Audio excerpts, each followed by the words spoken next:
Hello everyone, Brandon Montemayor here with Montemayor & Associates, your #1 real estate resource. So one of the things we want to talk about with you today is reasons we hear why homes don't sell. So whether you're getting your home prepared or whether you're on the market and it's not selling, we want to discuss with you some of the main reasons we have seen that homes do not sell. And again, we discuss these directly with our seller up front. It's not always the most easy or comfortable conversation, but we're firm believers in being honest up front. We remedy those issues ahead of time so that when we hit the market, all right, it's smooth sailing from there. So number one, and this has to do with the agent you choose. So many times the agent isn't upfront and the listing isn't presented in the proper manner. So that comes down to a few things on our end, like a listing description. We've spent a lot of time over the years fine-tuning that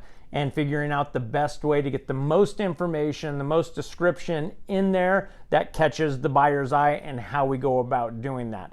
And then the other thing is that we've seen a lot of listings out there with terrible photos. There's no excuse nowadays with the amount of professional photographers out there and good ones, especially locally, to have anything other than professional photos that feature the home in its best light. So those are a few things that the agent has control over.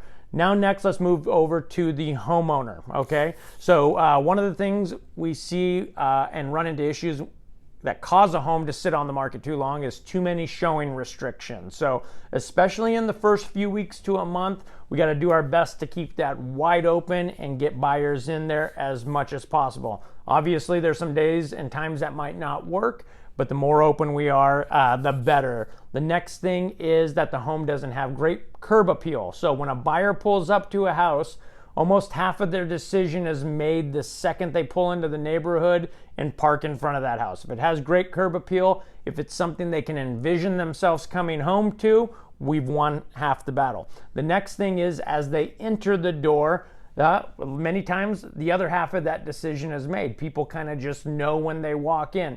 So paying close attention to the curb appeal and the entrance of the home and what type of vibe or feeling that gives to the buyers as they come through the door there, that is hugely important and something we discuss with our sellers.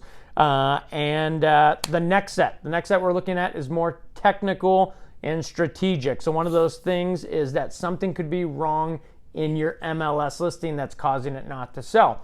What we see out here in Santa Clarita specifically is a lot of out-of-area agents don't understand that Santa Clarita is kind of the entire community, right? And then within that, we have Stevenson Ranch, Valencia, Saugus, Canyon Country, Castaic, and Newhall, and so on. So they list it as Santa Clarita. So if someone does a search in Newhall looking for a Newhall home and it's listed as Santa Clarita, it does not show up. So again, another reason using a local agent who understands our areas and tracks is extremely important. Next thing is that the listing is clearly overpriced to its local competition, right? Not a lot of inventory out there right now, so it's something we can get away with in many cases. If the home's a finished product, we can push the price, but we got to make sure that it does fit right in that segment with everything else.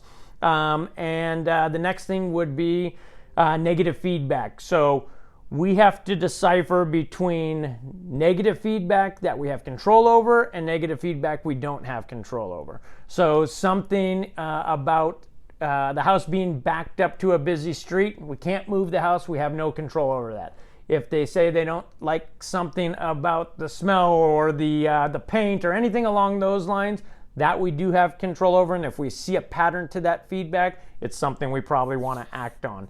All right, and then also as people walk through the house, too many personal items, clutter, any obvious detriments, like we said, pet smells or a green pool or anything along those lines, those are things we want to make sure we pay close attention to.